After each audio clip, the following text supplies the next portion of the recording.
Selamat siang. Siang, Bu. Dengan Ibu siapa? Saya dengan Ibu Kamila.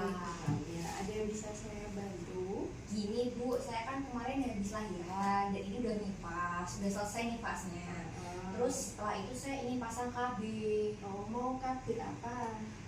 Niatnya KB-nya mau spiral sih, Bu. Oh, mau spiral. Iya. Sebelumnya udah pernah tahu spiral itu apa?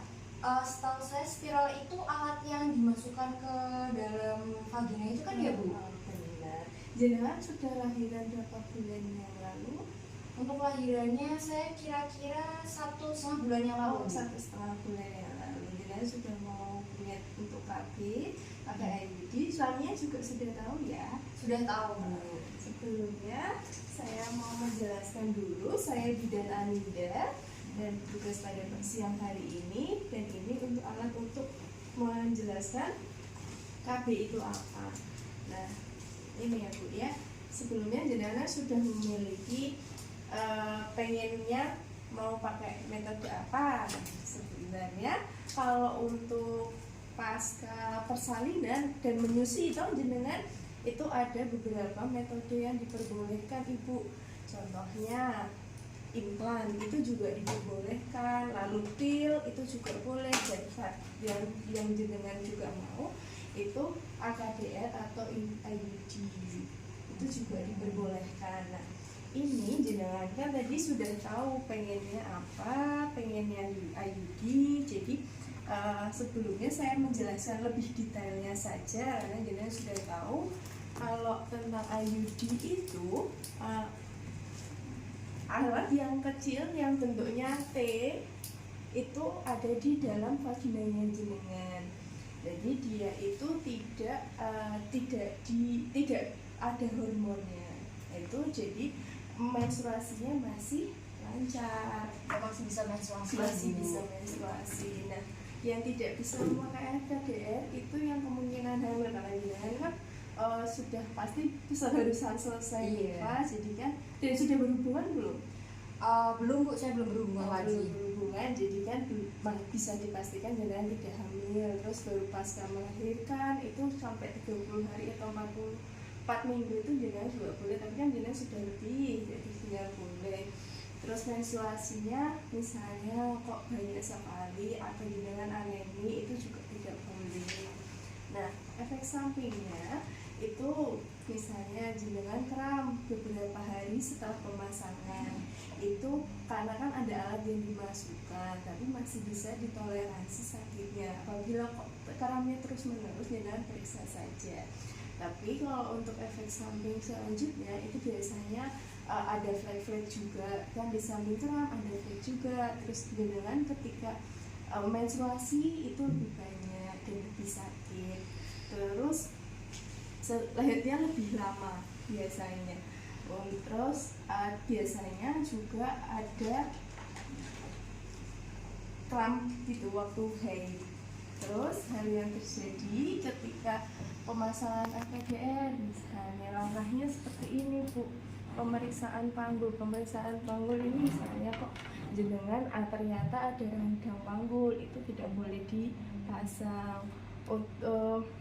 Terus kita pasti akan membersihkan vagina. Sebenarnya jangan juga harus pipis dulu, nanti kita juga kosongkan kening kemihnya, nanti baru kita pasang. Setelah pemasangan Anda bisa memeriksa AKDR setiap hari atau IUD-nya. Jadi tangannya juga harus cuci tangan dulu baru memasang. Tapi lebih baik jenengan nanti setelah pemasangan sering kontrol 1 tahun sekali, 6 bulan sekali. Karena kan jenengan deket tau sama kota Semarang, jadi kan bisa menggunakan. Terus Anda bisa memasang AKDR sekarang karena kan jenengan lagi masih ada flek-fleknya toh? Masih ada, jadinya kan masih bisa dipasang sekarang gitu. Terus yang perlu diingat untuk jenis AKDR yang dipakai itu nanti pakainya Copper T, dia tidak ada hormonalnya karena jenengan pakai BPJS. Saya pakai BPJS ya, nanti kan berarti nanti dari pemerintah itu bentuknya koperti. Waktu untuk melepas AKDR itu bisa 5 sampai 8 tahun. Sebenarnya efektifnya sampai 10 tahun, tapi lebih baik dilepas pada 5 sampai 8 tahun. Jadi selama itu jenengan periksanya 1 tahun sekali, pokoknya 1 tahun sekali. Kram dan perubahan haid adalah hal yang biasa ketika datang kembali jika mengganggu. Jenengan misalnya kok, oh ini kok sudah mens, nanti kok baru pasangan, habis pasang kok malah mens lagi, itu enggak apa-apa, flek sebentar itu enggak apa-apa. Terus nanti kalau semisal mens lagi, misalnya 2 minggu datang mens lagi, enggak apa-apa, karena kan ada alat yang dimasukkan ke rahim. Tapi setelah itu sudah biasa. Kalau semisal jenengan mens terus sampai berbulan-bulan, 2 bulan, 1 bulan, jenengan harus periksa gitu ya. Terus kembali dalam 3 sampai 6 minggu atau setelah masa haid berikutnya. Ini nanti 1 minggu kontrol lagi aja. Terus temui bidan jika terlambat haid atau Anda merasa hamil misalnya kok, karena kan untuk IUD ini semua KB tetap ada angka kegagalannya. Apabila jenengan kok merasa aku kok udah harusnya mens nih kok enggak mens, nah jenengan harus periksa gitu ya, untuk benang AKDR berubah panjang atau hilang. Misalnya kok jenengan pas periksa atau pas pipis kok ada yang keluar, kok malah ada benangnya, jenengan harus periksa. Terus pas jenengan periksa sendiri kok malah benangnya hilang, juga harus periksa gitu ya. Terus sangat nyeri pada bagian bawah perut, kan kalau kram itu biasa, tapi kalau kram yang sangat sakit perut sampai jenengan tidak bisa tahan, itu jenengan harus periksa. Ada ditanyakan? Saya mau tanya Bu, berarti ini setelah pemasangan, 1 minggu setelah pemasangan berarti kontrol dulu ya Ibu? Ya. Oh. Terus nggak kalau semisal jenengan pernah tahu ada efek samping, semisal suaminya itu mengeluh, oh ada benang, itu sebenarnya kalau benang itu nanti kena lendir serviks, dia akan lunak sehingga suami jenengan tidak ada keluhan. Gitu kan. Nanti kan dia agak pendek nanti dipotongnya gitu. Ada yang ditanyakan lagi?